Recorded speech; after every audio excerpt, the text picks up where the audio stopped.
महाराज, जिस महिला और पुरुष का, किसी व्यक्ति का जब पांव का घुटना डॉक्टर बोल दे कि इसको बदलना पड़ेगा, हड्डी बेकार हो गई है, हड्डी गल गई है, L1 L2 कमर का कोई गुरिया खसक गया है, कोई घुटने में कोई प्रॉब्लम खड़ी हो गई है, पाँव में कोई प्रॉब्लम खड़ी हो गई है और वो पाँव ठीक ही नहीं हो रहा, इंजेक्शन लगवा लिया, दवाई ले ली और डॉक्टर कह रहा है ऑपरेशन कराना ही पड़ेगा, तो डॉक्टर साहब से कहना कि हमको गोलियां दे दो, दवाई दे दो, आप शिव का रूप हो और थोड़ा सा समय लेकर महाराज कुछ समय थोड़ा सा लेकर शिव जी की स्तुति थी, भगवान शंकर का एक बेलपत्री, एक कनेर का फूल, एक बेलपत्री, एक धतूरा, इन दोनों को दोनों हाथों में रखिए।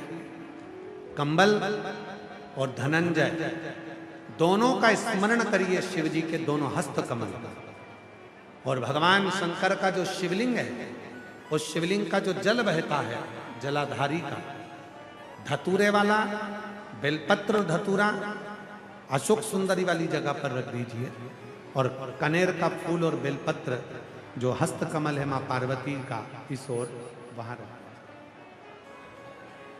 दोनों का नाम लेकर कंबल और धनंजय शिव जी का स्मरण करिए, कुंदकेश्वर महादेव का नाम लीजिए, धतूरे को वहीं छोड़ दीजिए, कनेर के पुष्प को वहीं छोड़ दीजिए और बेलपत्र दोनों लेकर आ जाइए।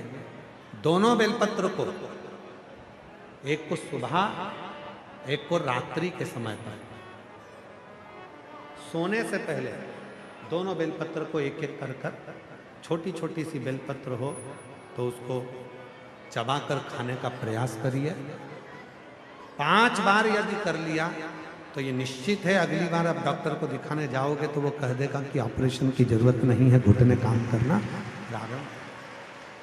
कंबल और धनंजय शिव जी के हाथ के ये वो 2 सर्प हैं,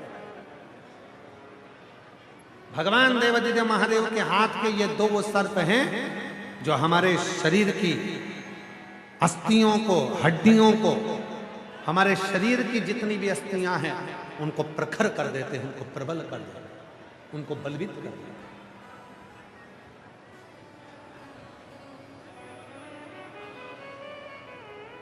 फिर से एक बार नाम लेंगे, आप लोगों के स्मरण में रहना चाहिए। क्या नाम है दोनों का? पहले का कंबल, कंबल, और दूसरे का अब कल से आज तक में आपको 5 सर्पों के नाम स्मरण करा दिए हैं। कानों में कौन कौन है? पद्म, पिंगल। कमर पर कौन है? नील। हाथों में कौन है? कंबल, धनंजय। शिव जी के श्रृंगार में जितनी जितनी सामग्री है, भगवान शंकर के श्रृंगार में जितना जितना सामान है, भगवान शंकर के श्रृंगार में चाहे धतूरा हो, आँख का पुष्प हो, कनेर का पुष्प हो, बेल का फल हो, बेलपत्री हो, चाहे भगवान शंकर के श्रृंगार में चंद्र हो, चाहे भगवान शंकर के श्रृंगार में गंगा का जल हो, चाहे भगवान शंकर के श्रृंगार में चंदन हो, चाहे भगवान शंकर के श्रृंगार में भस्म हो, चाहे भगवान शंकर के श्रृंगार में चूरमा हो, चाहे भगवान शंकर के श्रृंगार में रोट का चूरा हो, ये जो भी भगवान शंकर को समर्पित किया जाता है इसमें फल बहुत है। उनका श्रृंगार और श्रृंगार का फल हमको देता है।